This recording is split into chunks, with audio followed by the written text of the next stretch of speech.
Welcome to the Sales Pulse podcast. I'm Marla Copal, the Sales Conversation Architect. Today begins a new series called The Architecture of Buying Conversations.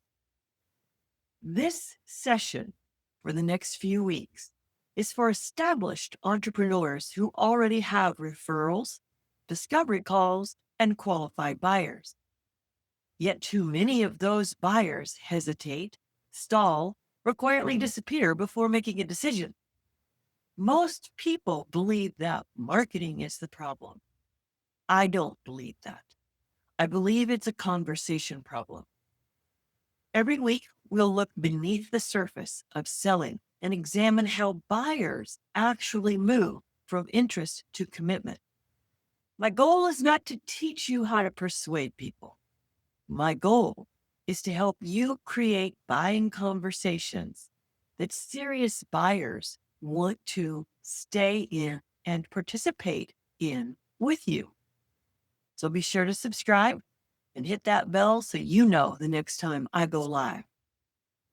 Today's session is titled, Why Qualified Buyers Don't Say Yes.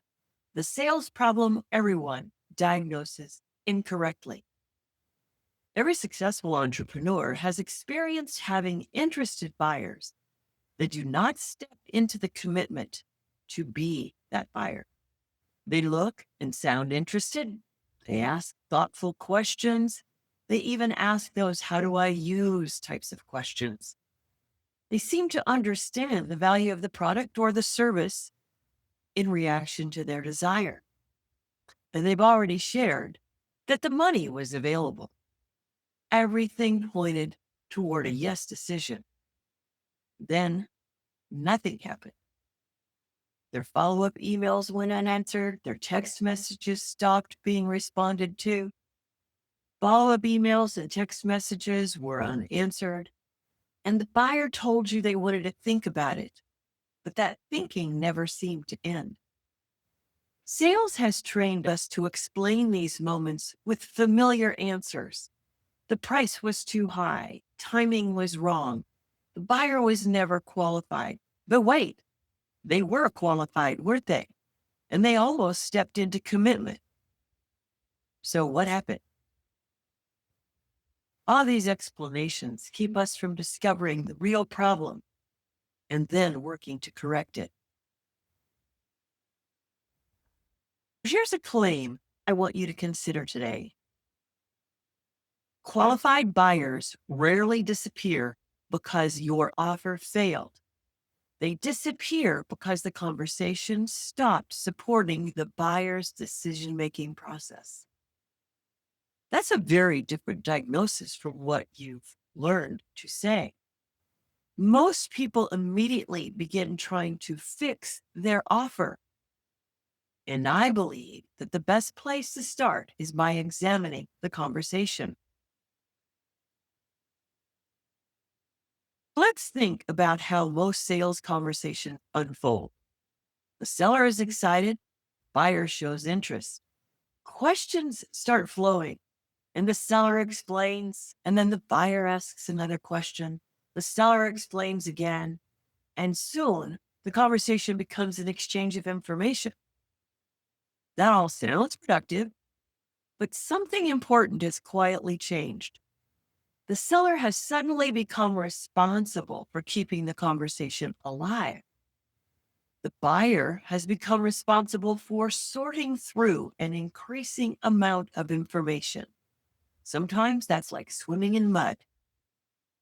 All of this creates work for the buyer. The buyer is no longer deciding whether your offer fits their life or their need or their desire. They're trying to organize everything that they've heard. They're making lists. They're doing pros and cons in their head. And the conversation shifts from helping someone think, giving them time to create the fit for themselves, to giving them more to think about.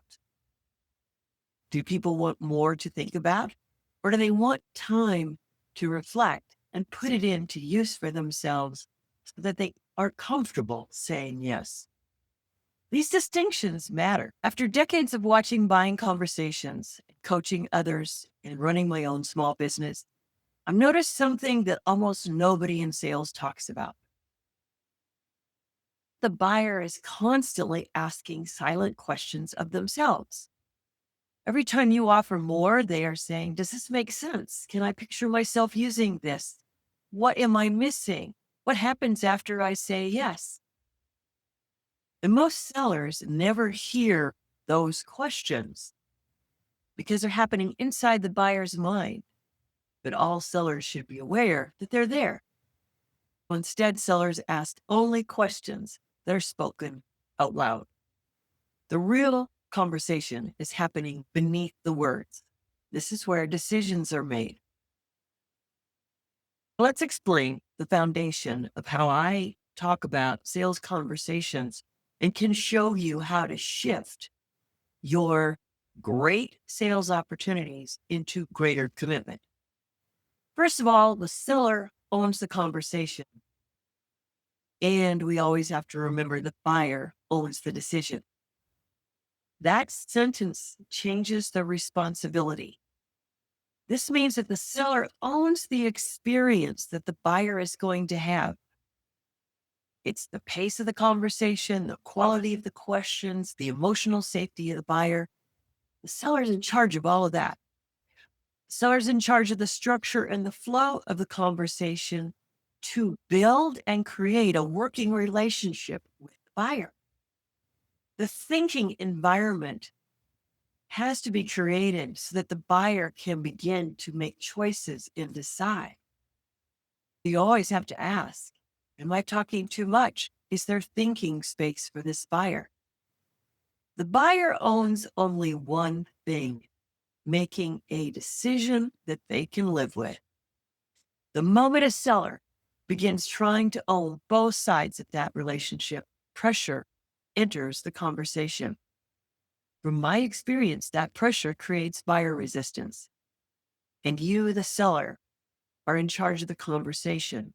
And it's your responsibility to reduce pressure, create the environment that the buyer is comfortable making their choice, making their commitment, and saying yes. Let's look at the revenue leaks that each business person, entrepreneur, solopreneur has in these sales conversations. Many of you are spending enormous amounts of money generating leads, measuring click rates, setting appointments, managing conversion rates, and deciding if your cost per lead is paying off. But very few of you are asking the question, where did the buying conversation stop helping the buyer? Where did it stop them from making a choice and a commitment? But most of all, where did the buying conversation stop helping the buyer? That question reveals what I call the revenue leak. It's not dramatic. It's most likely not very visible or obvious. It's extremely subtle. When the seller answers questions that were not asked instead of exploring with the buyer, when the seller answers questions that are assumed, or they rush ahead with more details anytime they see the buyer hesitate, or they start solving something that the buyer really doesn't need solved. Those are the areas that you're wanting to look for. Nothing felt wrong while the conversation was going on, yet the buyer seemed to quietly stop moving towards a decision. And you all know where that is in the conversation. All the moments where the buyer quietly stops is costing businesses thousands of dollars every year. But here's a practical thing to try on this week. As you go into your conversations, I want you to observe one thing. Stop asking yourself, how am I selling? Instead, ask, is this conversation making it easier or harder for my buyer to think and to then act positively? That single question may reveal more than any sales script you've ever learned. Let's finish up here today. This was not about fixing your sales conversations. It's about you diagnosing them differently. Improvement does not happen unless you diagnose why your people are disappearing. They're not ghosting you. They're just running out of room to think. How can you help that? It wasn't your offer. It wasn't poor timing. Things got too busy, too cluttered. Qualified buyers most often leave because the conversation stopped supporting the decision they were trying to make. They ran out of thinking space. That's why our next few episodes will be called The Architecture of Buying Conversations. For the coming weeks, we're going to explore the invisible behaviors, hidden patterns, and overlooked moments that determine whether buyers move confidently towards a decision or quietly walk away. If that perspective challenges the way you've been taught to sell, then you're exactly where I hoped you'd be. Until next time, remember this: the seller owns the conversation, the buyer owns the decision, and great sales conversations earn everything. I'm Marla Gopal, the Sales Conversation Architect. Thank you for joining me this week. Subscribe to this podcast on YouTube, Apple, or Spotify. See you next time.